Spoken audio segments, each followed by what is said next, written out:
The Mi Box S arrives at slightly lower price than its predecessor, which is another good sign.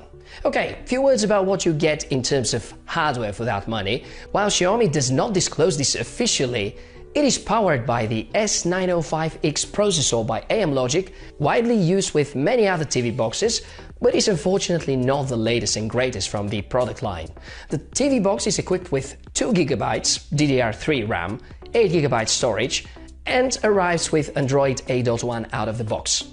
For connectivity besides the Bluetooth, you can count on DTS HD and Dolby Surround Sound, HDMI 2.0, a USB port, remote controller with voice commands, and embedded Chromecast. There is HDR support, however limited to HDR10 only.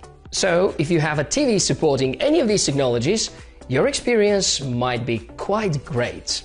But while the hardware is apparently not too bad, it's fair to say that the Mi Box S, which was initially planned to be Mi Box 4, is not much more than what the predecessor offers in terms of hardware. Actually, if you think that the Mi Box 4 would be an upgrade, you would be rather disappointed because there wouldn't be any notable performance boost.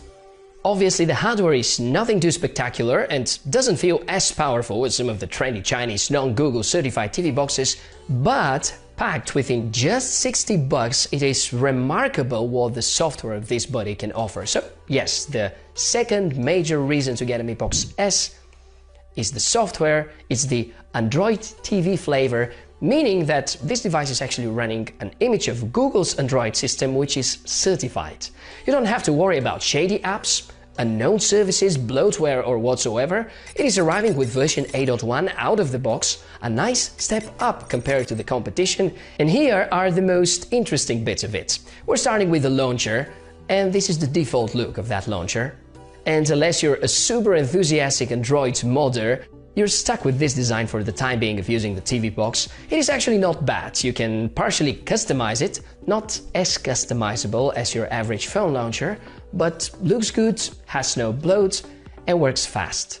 Most of the time, if an app is working and you leave it in the background, there will be a notification in the main section allowing you to execute some basic controls, like while TuneIn is streaming an online radio for you, you can stop the playback without having to go back to the app. You can do it right from the home screen.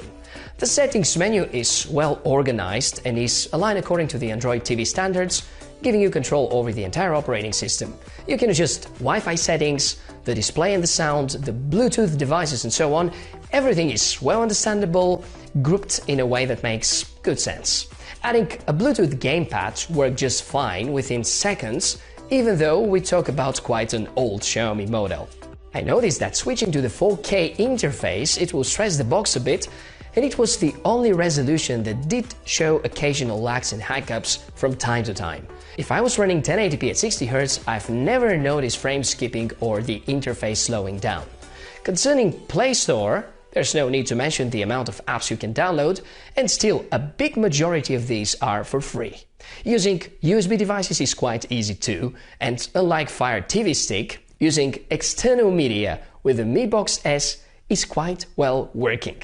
The device is good even for gaming, not as powerful as the Nvidia Shield TV, but still good enough for games like Asphalt, Real Racing, even PUBG. If you're wondering what's the difference in terms of performance here between the Mi Box S and Nvidia Shield TV, for instance, 30,000 is the score of Mi Box S, and the Nvidia's device gets 130,000, which is quite a dramatic difference, but in real-time scenarios, you wouldn't really feel that much of a difference in terms of performance. Being Google certified leads to the third major selling point, and that's of course content streaming, especially of content in Full HD and 4K. Among the biggest strengths of that TV box, and something that non-certified devices cannot offer, and you may verify that using the app DRM Info, is the Widevine Level 1 certification, which is needed for HD streaming of Netflix, for instance. YouTube is promoting or installing extra modules or going for some deeper config items. Not at all, it comes right out of the box. Since I mentioned the keyword Netflix, at the end of 2018, Netflix claimed to have around 150 million active subscribers, and Xiaomi played very smart here. While Netflix have no official TV box, it looks like the Mi Box S really wants to be that one. It wants to be the preferred choice for Netflix customers. And just look closely at the remotes. There's a big Netflix button which immediately calls the Netflix service app. And yeah, the remote controller arrives as the fourth main reason to get the Mi Box S. There's one more big feature to highlight. Open Play Store. Opening Google Play Store. Voice control. There's a dedicated button launching Google Assistant. Instead of typing long names and titles with this not so convenient software keyboard, just say them and they will show right away. Just to make sure you didn't miss that, dedicated Netflix button and dedicated Google Assistant button available at just one click away. When I saw this remote for the first time, I thought, well, I like the older version better, but now the more I use it, the easier it gets, and I can say having the voice options is quite comfortable to navigate even without an Air mouse. Number 5 is the embedded Google Chromecast, and here's a simple example how streaming from your mobile would work. Just open YouTube, you will notice this icon at the top of the video. It's gonna give you the chance to stream it to the device called Mi Box 4, which is the other name of the Mi Box S. Extremely convenient and useful, and one of the big differences between this TV box and the non-certified Android devices.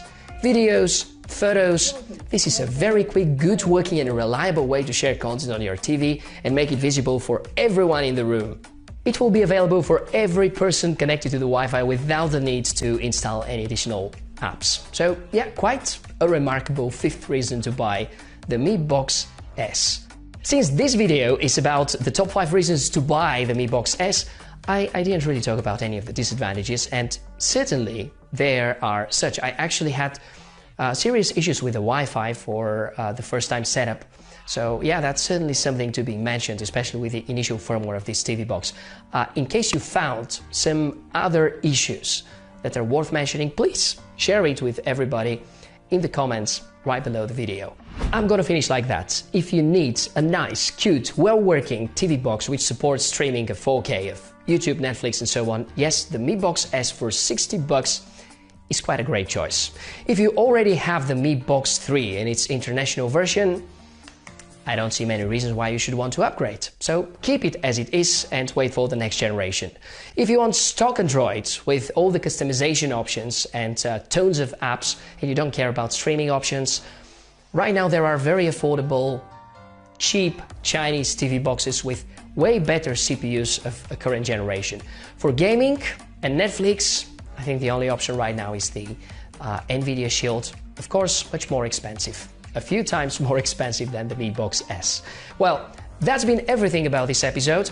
Don't forget to help me. Which are the disadvantages of Mi Box S? Comments below. For all the products I've talked about, you're going to find more information and links in the description right below the video. And now you tell me, did you learn something useful? There's a like button, dislike button respectively, a share button to show this to your friends. Concerning myself, wishing you a great day, and I'll see you in the next episode. Cheers!